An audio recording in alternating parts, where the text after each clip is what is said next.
I'd love to start with these. 10 years of work right there. Someone on your team called these the real-life Tony Stark glasses. Very hard to make each one of these. That makes me feel incredibly optimistic. In a world where AI gets smarter and smarter, this is probably going to be the next major platform after phones. I miss hugging my mom. Yeah, haptics is hard. How does generative AI change how social media feels? We haven't found the end yet. The average American has fewer friends now than they did 15 years ago. Why do you think that's happening? I mean, there's a lot going on to unpack there. I'm about to interview Meta CEO Mark Zuckerberg. Mark Zuckerberg. There are not that many people with more power over what our future might look like. Nearly half the total human population now uses Meta products. And I just tested some of their new tech that feels like science fiction. This is crazy. Mark Zuckerberg and the team at Meta are imagining a future that billions of other people might actually end up living in. So my goal for this conversation is to try to figure out what that future really looks like, to paint a picture of the future Mark Zuckerberg is trying to build, so that you can decide for yourself what you think of it. Welcome to the first episode of our new series, Huge Conversations.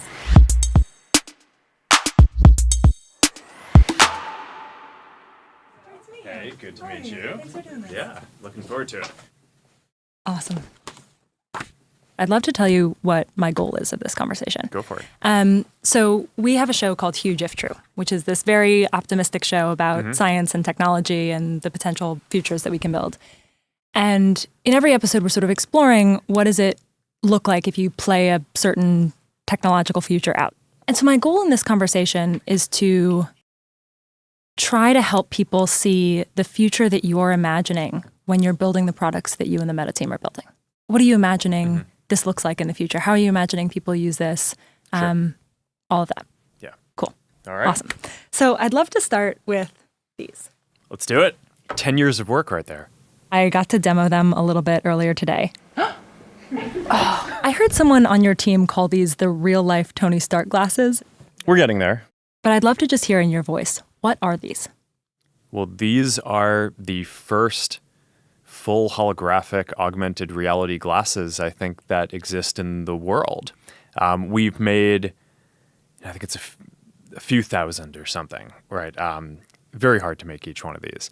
But this is the culmination of 10 years of research and development that we've done to basically miniaturize all the computing that you need to have glasses, not a headset, but glasses that can put full holograms into the world with a wide field of view. So you can imagine sort of in the future, we'd be having a version of this conversation where, you know, maybe I or you are not even here. It's like one of us is physically here and the other one is here as kind of a full body hologram. And it's not just a video call. You can actually interact. You can do things. I mean, in the demo, we had the ping pong and games and things like that. But I mean, you can interact. You can work together. You can play poker, play chess, whatever. Like the holographic cards, holographic board game. I just think it's going to be wild. It's going to remake, I think, so many different fields that we think about today, from how we work and productivity to a lot of things around science, a lot of things around education, entertainment, fun, gaming. But this is just the beginning. This is the first version. It's a prototype version that we've made in order to develop the next version, which is hopefully going to be the consumer one that we sell to a lot of people. Why build these? Well, I think it's going to be the next major computing platform.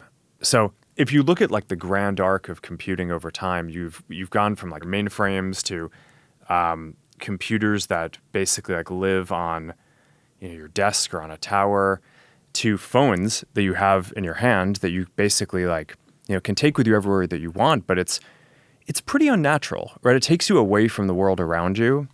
And I think that the trend in computing is it gets more ubiquitous, it gets more natural, and it just gets more social, right? So you want to be able to interact with people in the world around you. And I think that this is probably going to be the next major platform after phones. I'll give these to you. These are the clear ones that show all of the whole technology. thing is a special edition, and this is like a really special edition. There's not a single millimeter of space. It's, everything in here, from the micro projectors that basically shoot light into the waveguides, right? It's a special type of display system. I mean, these aren't normal displays like you have in a phone or a TV or computer, like the type of displays that people have been building for decades. It's a waveguide system. The projector that's shooting light basically goes into these nano etchings across the waveguide that are what catches and creates the holograms. In order to synchronize that with where you're looking, there's eye tracking and little cameras. They illuminate your eyes. And then, of course, there's all the basic stuff that you need, all the computing, the batteries to power the whole thing, microphones, the speakers, because it needs to be able to play audio and speak with you, and the cameras and sensors to see things around you in the world. So that way, when it's placing holograms in the world, it can do that in the right place and understand where you are. So that probably is still not covering everything, because there's a lot of things that need to go into syncing up the holographic images between the two displays, because you don't just have a single display like you have in a phone or TV. You have two, and it moves around, and physical things are hard and need to be synced up. There's also the radio that has to communicate with your other computing devices to do heavier computing, and the wrist-based neural interface that you probably got to try out. We kind of miniaturized all of this and fit it into normal-looking pair of glasses, which is when I told the team that we were going to do this 10 years ago, people weren't sure if we were going to be able to. But I think not only are we going to be able to do this, but I think we're going to be able to get it cheaper and higher quality and even smaller and more stylish over time. So I think this is going to be a pretty wild future. There are so many versions of trying to get at a similar idea of digital objects in physical space. I'm thinking of, for example, glasses that have heads-up displays where it's head-locked and it's moving with my eyes. Glasses that are really creating digital objects in physical space that don't move as I move. I'm thinking of these. I'm also thinking of the Snapchat spectacles that they just announced. Then, on the other hand, there are headsets like the Quest and also like the Apple Vision Pro that seem to fall into a different category. I'm curious how you would organize this landscape for people and how you think about people using these tools in their real lives in the near future. Yeah, so when we were getting started on this about 10 years ago, I thought that something like this was going to be the ultimate product for everyone, right? You get to normal looking pair of glasses, and we'll continue improving that can have full holographic images. Yeah. I think it's super powerful, and it is sort of the science fiction future that I think we all hope to get to. On the journey, we took a few other approaches as well to help us develop towards that, including building glasses that don't have displays to try to learn. Just take a stylish pair of glasses today and put as much technology into it as you can, but really focus on the form factor. And that's the Ray-Ban Meta glasses, and it's doing really well. And initially, we thought that was sort of intro product for us to learn how to build this. But one of the things that's clear now is you're going to be able to make that product a lot more affordable than this, probably permanently. So I actually think that there are going to be a bunch of different of these paths that we've taken are going to be kind of permanent product lines that people will choose. I think you'll see displayless glasses like the Ray-Ban Metas continue to get better and better. Great for AI. No display, but you can talk to it. It can talk back. I think that there's going to be something in between these that's basically a heads-up display. So it's not a 70-degree field of view. Maybe it's a 20-degree or 30-degree field of view. So that's not going to be what you want for putting kind of a full hologram of a person or interacting with the world around you. But it's going to be great for, when you're talking to AI, not just having voice, but also being able to see what it's saying. Yeah. Right? Or being able to text someone with your wrist-based neural interface and then have their text show up rather than having it read to you, which is, we read faster than we can listen. Or getting directions, right? Or just being able to search for information and get all that. So there's a lot of value for a heads-up display. That will be somewhat more expensive than the displayless glasses, but somewhat cheaper than this. Then I think you're going to get this. It's going to be probably the most premium and expensive of the glasses products, but hopefully still something that, like a computer, is generally accessible to most people in the world. But I think that there are going to be all of those. And I think people will like them. I also think that the headsets that people are using around mixed reality will continue to be a thing too, because no matter how good we get at miniaturizing the tech for this, you're just going to be able to fit more compute into a full headset. Fundamentally, our mission is not build something that is advanced and only a few people can use. We want to take it the last mile and do all the innovation to get it to everyone. We just shipped or announced Quest 3S, the new mixed reality headset. We basically are delivering high quality mixed reality for $299. I was really proud last year when we delivered Quest 3, the first kind of really high quality, high resolution, color mixed reality device for $500, right? It's like a fraction of the cost of what the competitors are doing. And I think it's actually higher quality in a lot of ways. And now we've just doubled down on that. So I think that they're all actually going to end up being important long-term product lines. Displayless, heads-up display, full holographic AR, full headsets. I think that they're all going to be important. Yeah. If you play out the future of not just the hardware that we've been talking about, so Meta Ray-Bans, Quest, Orion, but also the Llama models, if everything goes according to you and the team's wildest dreams, I'd love for you to just begin to describe what that feels like. I mean, I think that there are two primary values that we're trying to bring. On the AR and kind of mixed reality side, the main value we're trying to bring is this feeling of presence, right? So there's something that I think is just really deep about being physically present with another person that you don't get from any other technology today. And I think that that's the thing when people have a very visceral reaction to experiencing virtual or mixed reality. What they're really reacting to is that they actually, for the first time with technology, feel a sense of presence, like they're in a place with a person. And that's super powerful. Like I've focused on designing social apps and experiences for 20 years. That's sort of like the holy grail of that, is being able to build a technology platform that delivers this like deep sense of social presence. The other big track is around personalized AI. And for that, and that's sort of where Llama and Meta AI and all of those things are going. There's all this development that's going into making the models smarter and smarter over time. But I think where this is going to get really compelling is when it's personalized for you.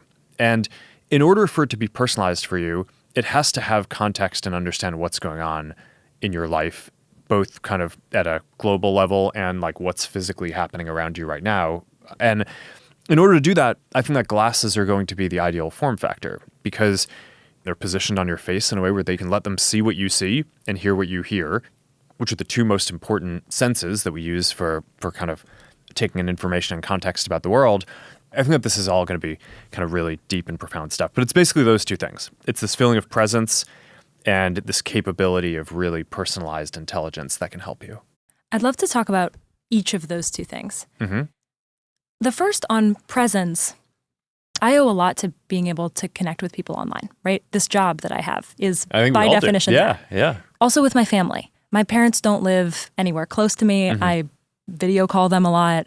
And when I think about the progress of technology like this, in a timeline from like the telegram to the telephone to video call to some feeling of presence with another person who feels like they're right there in front of me. That makes me feel incredibly optimistic. I would love a future where like I can lose in Scrabble to my mom and feel like she's really there in front of me. Yeah. And it feels like we're not that far away from something I agree. that persuades my brain that that's happening. Yeah, totally. And also, I miss hugging my mom, right? Like that never goes away. Yeah, haptics is hard. Yeah. And so my question is about that. It's about this feeling of like, it's hard for me to imagine a future where real physical presence is not different and special in some way, where I don't miss literally hugging my mom. Yeah. And I'm curious how you think about the parts of human connection that are eye contact and physical touch and things that our ape brains value for connection with other people.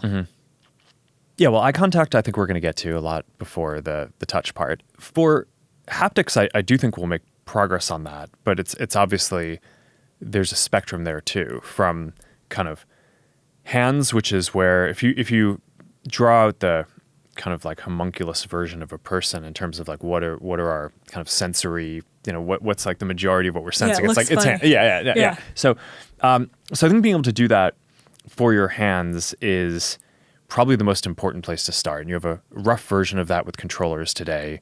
I think that'll get even more over time. We have this demo playing ping pong where you have a controller where as the digital ball hits the ping pong paddle, you feel it hit as if it's hitting the ping pong paddle wherever it is. So you actually have a sense of like where it's hitting the paddle. So I think that was just a wild demo. So I think we'll get some of that. The most extreme version of this is wanting force feedback, right? So I mean, like for doing a lot of sports, right? It's like, okay, we can kind of do a good approximation of like boxing today, where you get like good feedback on your hands, but it would be hard to do a virtual reality version of jiu-jitsu where you're like grappling with someone and you need like real kind of force feedback on that. So that's probably like the hardest thing, right, to go do. But I think we'll get there. I think like most science fiction, it's not this binary thing that you just like wake up one day and we're like, oh, we've realized all the dreams. But I do think that these platforms are going to be the first time that I think that there's a realistic sense of presence in all the ways that that's special to people for most things that people want to do, which are not the most physical ones. And even some of the basic physical ones I think we'll get. But then there's a long tail of other stuff. I mean, smell is also really important for people. Yeah. Right? I think it's disproportionately important for memories. And that's not really a thing that I think in the next few years we're going to have in any of these devices. I mean, that's a very difficult and challenging thing on its own. What is the piece of that you feel most interested in, that you keep coming back to in your mind? This has the frustrating property to develop that the sense of presence is almost like when you're designing something that's sort of trying to artificially deliver it, you're delivering an illusion to a person. And more than any one thing that provides a sense of presence, it's actually more the case that any one thing done wrong breaks the sense of presence. You kind of know that you're interacting with technology, but it's so convincing that that you just kind of go along with it. And you're like, okay, yeah, no, this person feel like they're there, right? When I did that ping pong demo, at the end of it, I dropped the ping pong paddle on the virtual table and it shattered. So that was not the best for our internal development, but like that's winning in our development, right? It's like when you feel like something is kind of so realistic that you're just convinced that that it's there. Now, and there are a lot of things that can break that, right? So I think a field of view that's too low, right? So something feels real, but then you turn your head and it's not there. Latency, right? Physics that don't behave like realistic physics. It also is interesting in some ways what people can accept as physically real, even though it's not, right? So like we've done a ton of work on avatars. We have this whole work stream on codec avatars to do these photorealistic avatars. And I think it's going to be incredibly compelling and people are going to love it. But one of the things that I found interesting is the ability to mix photorealistic and expressive, kind of the cartoony avatars, with photorealistic worlds and kind of more cartoony computer game type worlds. So you can have a codec kind of photorealistic avatar of a person in what is clearly like a video game or cartoon world. And people are generally pretty fine with that. It's like, okay, that feels pretty good. And similarly, having a photorealistic world, but good, increasingly good kind of cartoon avatars, as long as the avatars move in a way that feels authentic to the person you're interacting with, it actually feels pretty good. It's when you look at a 2D still frame of it, some of the stuff can look a little bit silly, and we've certainly had our share of memes around that. But when you're in there, and you've played around with a lot of the stuff, it feels realistic because it's basically mimicking the kind of authentic mannerisms of a person that you're interacting with. Yeah. And even if it's not a codec photorealistic avatar, if it's kind of a more cartoony, expressive one. So I think that's it's very interesting to see kind of which pieces you need to unlock and where you just need to be like very technically excellent and consistent. But it's this isn't a space where it's like you deliver one thing and it's good. This is like there's a wide breadth of things that you need to nail and then have it all come together. And that's why these are, 10-year projects. It seems like an interesting way to learn about the human brain and what we actually care about with respect to what feels real. I was wondering about, there was this moment in an interview that you did with Lex Friedman. You quoted research that says that the average American has fewer friends now than they did 15 years ago. Yeah. And I was so interested in that because it seems like if we want to get to a world where there's more human connection, this is the trend that we're going to have to grapple with. And just to give some data on this, in the American Time Use Survey, over the last 20 years, the amount of time American adults spend socializing in person has dropped by nearly 30%. For ages 15 to 24, according to the Surgeon General, it's nearly 70%. And I look at that data and I think to myself, well, maybe if we're all socializing digitally, that doesn't matter so much. Maybe there's a future where that's actually fine. But there's also data that suggests that we're struggling somewhat.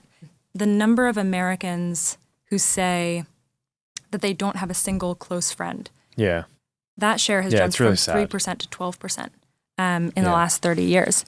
It feels to me like with all the tools that we've built for human connection, we're struggling to connect. And I'm curious, why do you think that's happening? I mean, there's a lot going on to unpack there. A lot has changed sort of economically and socially during that period, and a lot of those trends go back before a lot of the modern technology. So I mean, this is something that a lot of academics and folks have studied, but it is an interesting lens to look at this, though, because I think whenever you're talking about building digital types of connection, one of the first questions that you get is that going to replace the physical connection? And my answer to that, especially in the case of something like this, is that no, because people already don't have as much connection as they would like to have. It's not like this is replacing some sort of better physical connection that they would have otherwise had. It's that the average person would like to have 10 friends and they have 2, right? Or 3. And there's just more demand to socialize than what people are able to do given the current construct. And giving people the ability to be present with people who are in other places physically just seems like it will unlock more. It's not going to make it so, if I have glasses, it's not going to make it that I spend less time with my wife. It's going to make it so that I spend more time with, my sister who lives across the country. And I think that's good. And I think people need that. As for the rest, I think we could probably spend a multi-hour podcast just going into all of the different kind of socio-economic, political dynamics that are going on. But none of the trends that I've seen does it seem like the primary thing that's going on is that because people are interacting online, they're now not interacting with people physically. It's now certainly I think I do interact with people online who I also like to interact with physically, and I think that's kind of like a combination, like more combined, richer relationship that you have overall. But I think that there's a lot going on with the loss of kind of social capital and connections that really predates a lot of the modern technology. The goal of what I'm trying most to learn about is how we can structure the technologies that we use in the future to get toward this future I think you're imagining of more human connection in more ways. I'm curious, you brought up the other big pillar of AI. And in some of your conversations, I'm thinking of a conversation with Tim Ferriss in particular, you talked about a lot of different use cases of AI. And they seem to me to fall on somewhat of a spectrum. Mm-hmm. Like, for example, you mentioned automatic real-time translation. Mm-hmm. It's like basically the Star Trek translator, universal translator. I think we're pretty much there. Yeah. And that's one example on one end of the spectrum where some people might argue that there is a chance that someone is less likely, for example, to learn a language because we can all speak to each other in real time in different languages. I think nobody would really argue that therefore we shouldn't have that kind of universal translator, right? Also, like, a lot of one end people the still spectrum learn that's Latin like, and Greek. Right, exactly. Yeah, so And so I think that end of the spectrum is something like technologies that really measurably unlock our humanity because they remove a struggle between people. And then on the other end of the spectrum, there are a lot of educational things, for example, where the struggle is kind of the point, right? Like it's like building a muscle. Like I can think of so many times in my life where like the reason why I was doing something was not the output. It was the fact that I was trying so hard to do it. There's one example in the Tim Ferriss interview where you talked about your kids struggling to articulate themselves emotionally. And adults very much have the same problem. And you talked about AI as a way to help them articulate those emotions. Yeah. And I thought about all of the many times in my life where I have struggled to articulate my emotions and how I really could have used some help in those moments. And I also found myself thinking about the times when that was really building a muscle, where like the act of struggling to communicate with someone and understand what they wanted from me was important to my development. And so my question is, if you think about that as a spectrum between things that are really important to our humanity and the struggle being removed is helpful, versus things where the struggle is the point and it unlocks something about our humanity and is important to preserve, like building a muscle. How do you draw the line between those things, and how do we ensure that the muscles that we're building for this future are stronger and not weaker? Yeah, it's interesting. I mean, I think we're always going to find new things to struggle with. And I mean, you can always get better at communicating with other people and kind of expressing yourself and understanding other people. So having a tool that can help you do that better isn't going to mean that like, oh, now we perfectly understand I think maybe one of the most functional aspects of this, you're already seeing a lot of these AI models really help people with coding, right? Like a generation ago, before I was getting started, a lot of coding was like really low level system software. And, then by the time that I got into it, there's a little bit of that, but, you can make websites pretty easily, make apps pretty easily. And I think in 20 years or a lot sooner than that, you're going to basically be in a world where kids will be able to just describe the things that they want and build incredibly complex pieces of software. So it's, in that world, are kids going to be not struggling? I don't think so. I think that they're going to be just expressing their creativity, and it'll be this kind of constant iterative feedback loop around like, okay, like, yeah, I took a few minutes to describe this thing, and like, yeah, this whole like amazing virtual world was created that I can now see on my glasses or whatever, but like, these things are not exactly what I want them to be. So now I need to like go back and edit them. I don't know. I think that there's always more. Another way to get at this. It's one of the things that I think makes people so good. It just, there's always more to do. We'll always find the struggle. Yeah. Another way to get at this is if you play this out to make the tools even better. In like 10 years, let's say your kids are in high school. Are there ways that you would want them using AI because you think it would accelerate them intellectually, and ways that you would advocate for them not to use it, or things that you would have concerns about?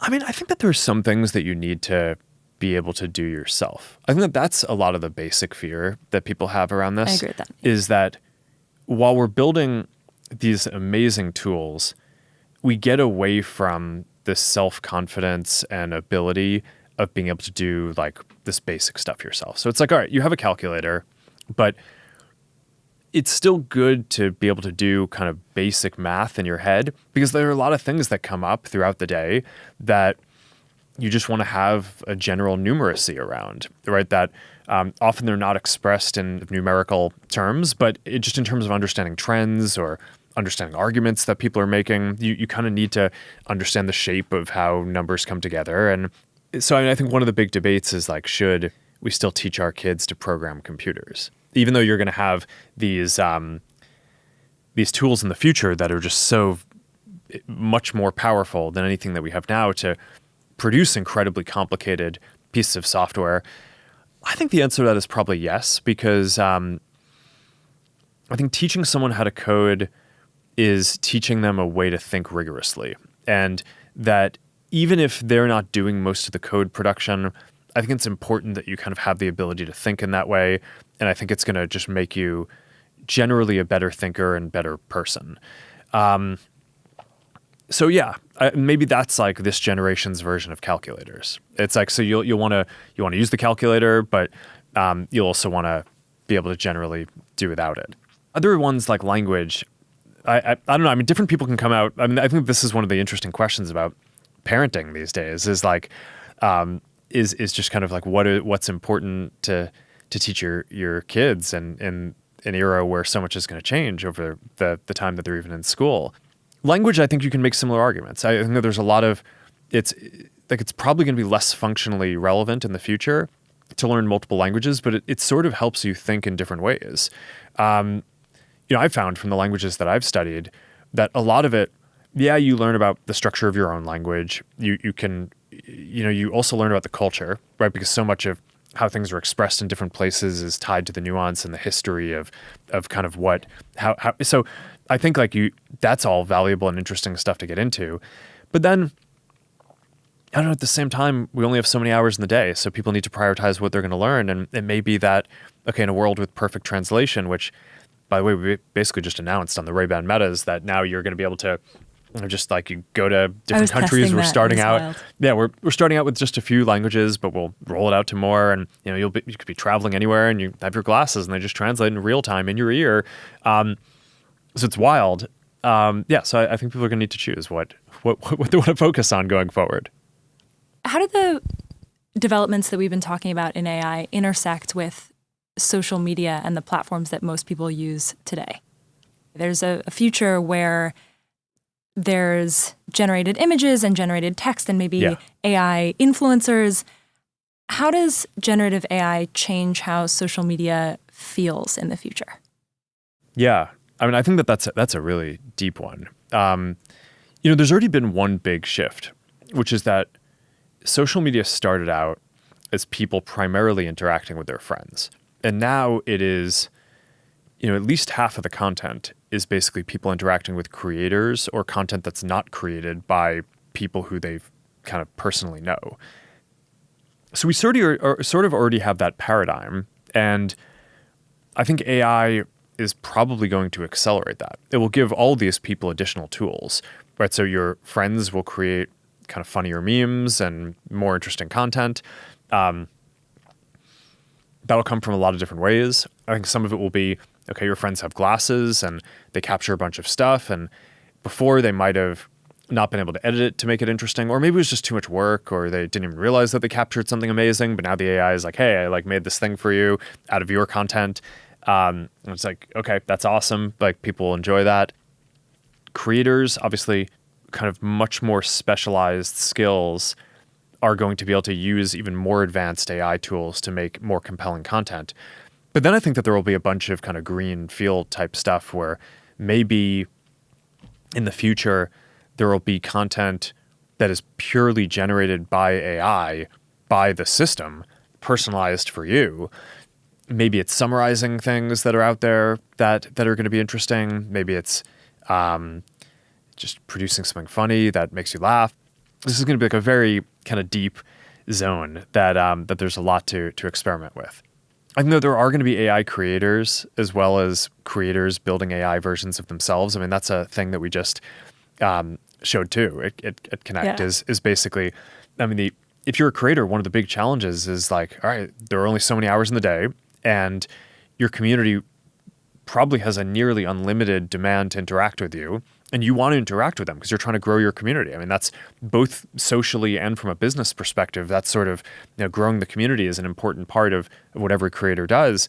So, okay, if we can make it so that each creator can basically make an AI artifact that their community can interact with, people will be clear that it's not the actual creator themselves, but it's almost like a piece of digital art that you're producing, like an interactive sculpture or something that it's like you train it to, here's the context that I want it to have, here's the topics I want it to communicate on, here's stuff that I wanted to stay away from.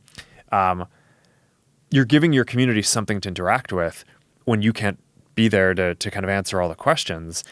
And I think that that's going to be super compelling. So there's like all these interesting things, but I think AI, it's kind of like the internet in a way where it's probably going to change almost every field and almost every feature of every application that we use.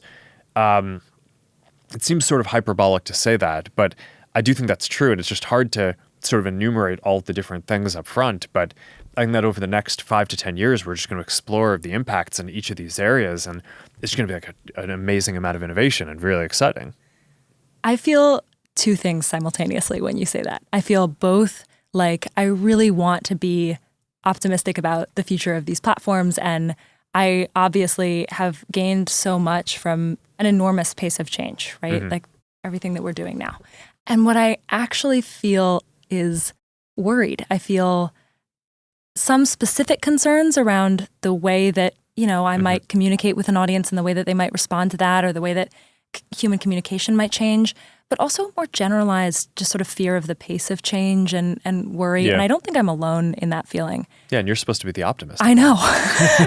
And I'm curious, like, how you talk to people who feel that way. What concerns do you feel are most legitimate, and what do you feel most misunderstood?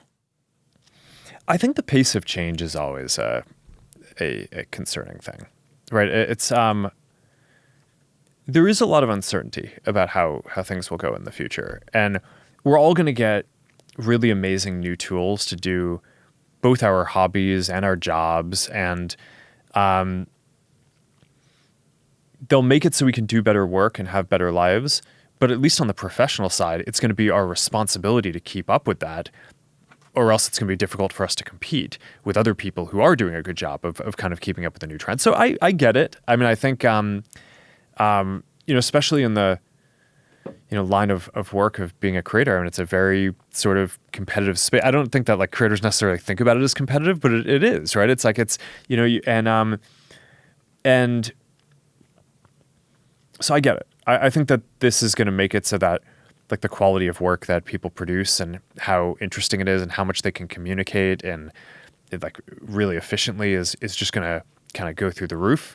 But when you're staring down a set of changes, like that there's some big change coming and you don't know what it is, that's always a time of anxiety. So I get it.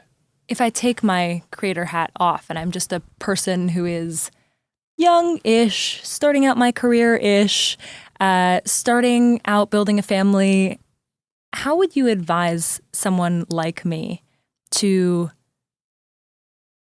prepare well for the future that we're headed toward, to be able to learn new skills now or just think about this future in an educated way? Yeah. I mean, I just think maintaining curiosity about things is important. I do think we can overstate to what extent the next 10 years is going to be sort of different from the last 10 or 15. I mean, a ton of stuff changed over the last 10 or 15 years too. It's not like this is the only time in history where there's some technology that's going to make it so that there's new opportunities and things change. The internet coming into maturity and everyone having smartphones has already rewired things dramatically. And I mean, maybe the next period will be a somewhat bigger change, or maybe it won't. I think it'll feel different to different people, but I don't think this is like going from 0 to 1. It's not like, okay, everything's just kind of been normal and now it's about to change. It's like the technology evolves over time and like the opportunities that we have evolve and improve. And I think that's like the people who do well, I think are people who are generally curious about it and dig in and try to use it to live better lives rather than the people who basically, try to fight it in some way. One thing that I really want to ask you about is open sourced. Yeah. I think, imagine that we're talking to an audience that has maybe heard that term, but doesn't have any real idea of how that might impact them in the development of AI. Yeah. How would you explain the reasonable debate that people in your field are having about this right now? Well, I think there are two pieces. I mean, so what does open source mean? It means that people can build a lot of different things, right? So at a high level, I look at the vision that a bunch of companies have, right? So OpenAI, Google, they're building an AI, right? Like one AI that I think in general, they're like, okay, this is going to be, it's like they think you're going to use Gemini or ChatGPT for like all of the different things that you want to interact with. And at a high level, that's just not how I think the world is going to go. I think we're going to have a lot of different AI systems, just like we have a lot of different apps. I think in the future, every business, just like they have a website and a phone number and an email address and a social media account, is also going to have an AI that can interact with their customers to help them sell things, to help them do support. I think a lot of creators will have their own AIs, right? I think like a lot of people will interact with a bunch of different things. There's a question of, okay, do you want a future that's fundamentally kind of very concentrated and where you're interacting with kind of one system for everything? Or do you want one where a lot of different people are building a lot of different AIs and systems, just kind of like you probably didn't want there to be just one app or just one website. It's like a richer world when there's a diversity of different things. So that's one piece, is just giving people the ability to build it themselves. And what open source does, it makes it so that everyone can take and modify the model and build stuff on top of it, which is different from the kind of closed and centralized approach. The safety debate is a specific part of this, which is in a world where AI gets smarter and smarter, what's the way that we have the highest chance of having a kind of positive future and not having a lot of the safety concerns? And I think some people think that if we keep the model closed and don't give it to a lot of developers, that should make it safer because then you don't get bad developers doing bad things with the model. Historically, I think what we've seen with open source is actually the opposite, which is that this is not the first open source project, right? I mean, this has been a thing in the industry for decades.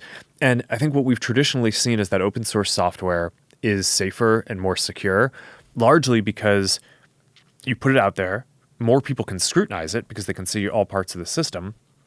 And then there are inevitably issues with any software. There are bugs, there are security issues. And initially with open source, people thought, hey, if you're putting this software out there and there are holes in it, isn't everyone just going to go exploit those holes, and especially the bad guys? But it turned out that it's sort of in this counterintuitive way that by adding more scrutiny to the systems, the holes became apparent quicker and then were fixed. And then people roll out a new version, just like we roll out a new version of our models, right? Llama 3, Llama 3.1, Llama 3.2, everyone upgrades. So I think the same thing is going to happen here. I think it's sort of this counterintuitive thing where even though I think there's some concern around, all right, are bad guys going to do bad things with these models? I actually think you just get a kind of smarter and safer model for everyone the more it's rolled out and the more kind of scrutiny is on it.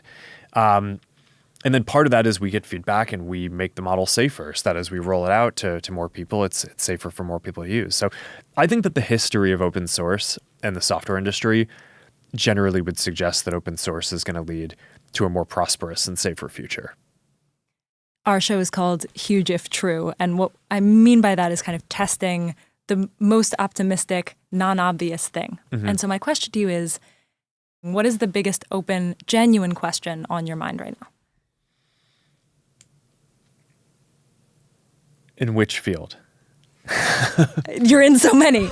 I am particularly curious about the combination of AI and hardware, but I realize that we've covered a lot. Mm-hmm. So I'm curious the direction you'd take this on a question that occupies you right now.